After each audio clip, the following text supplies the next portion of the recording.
power to cause you that pain or suffering.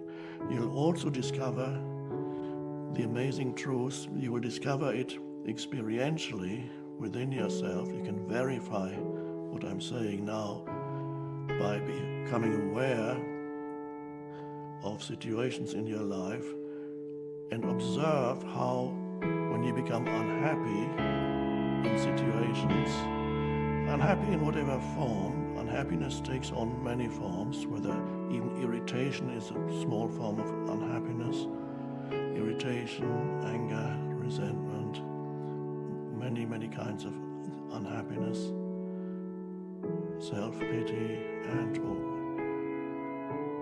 you become aware that the unhappiness in your life to a large extent is actually due to the thought processes in your mind rather than the actual situation. So you feel unhappy because not in majority of cases, not about the situation you find yourself in, but about what your mind is telling you about the situation.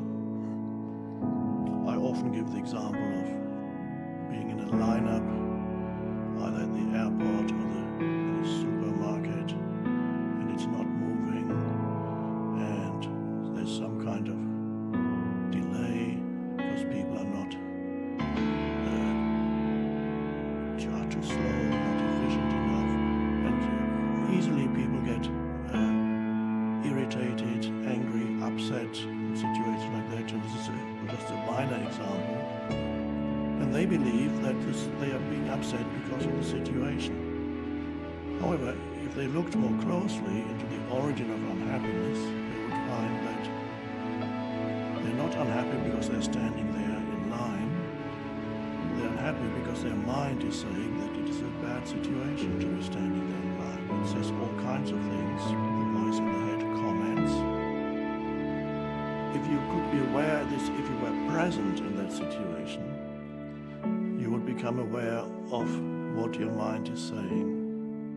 And if you were present in that situation and many other situations, even so-called serious situations, if you were really present in that situation, you would see that the unhappiness that you experience actually arises in your mind, is not ultimately caused by the situation you find yourself in. And when you discover that, the possibility of freedom comes in, the possibility of choice. Because now you have the choice.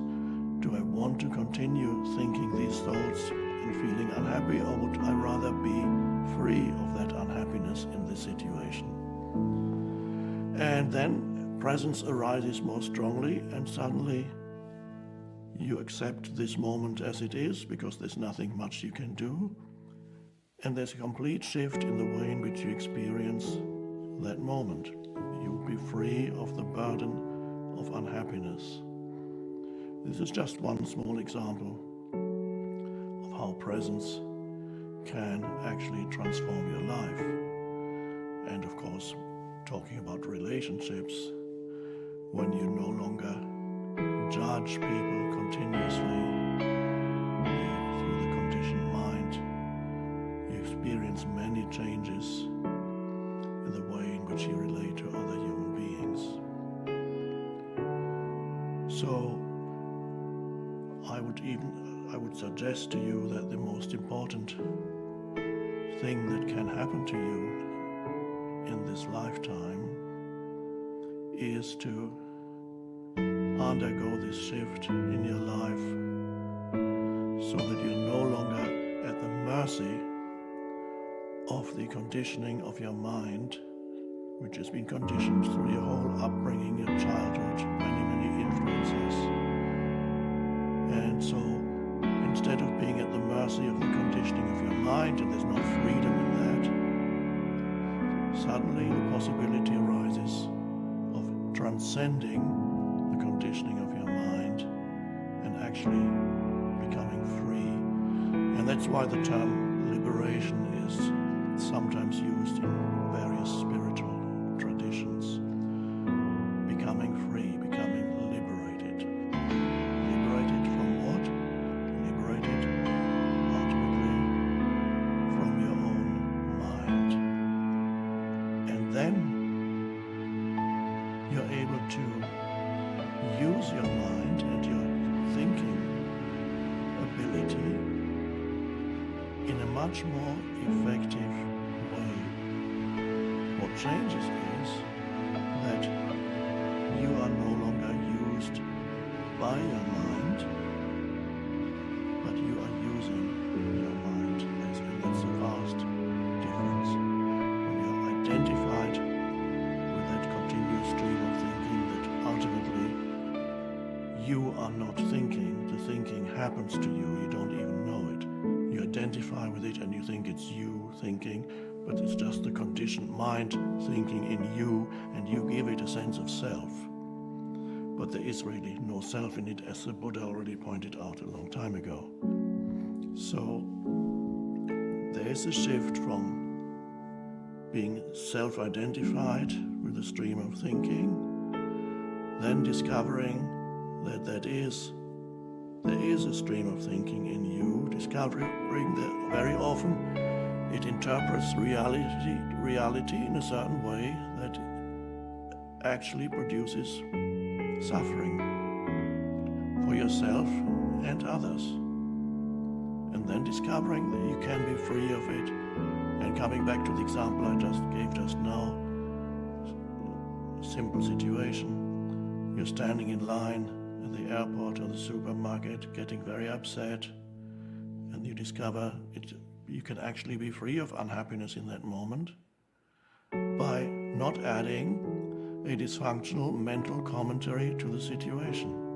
And suddenly the situation is the way it is. And you actually feel quite good. So, and this is a small example, but presence affects all areas of your life, as you will discover. So, if you get a sense of what I'm talking about, and it sounds, oh yes, that's interesting, that means you're probably ready for this shift in consciousness. If, however,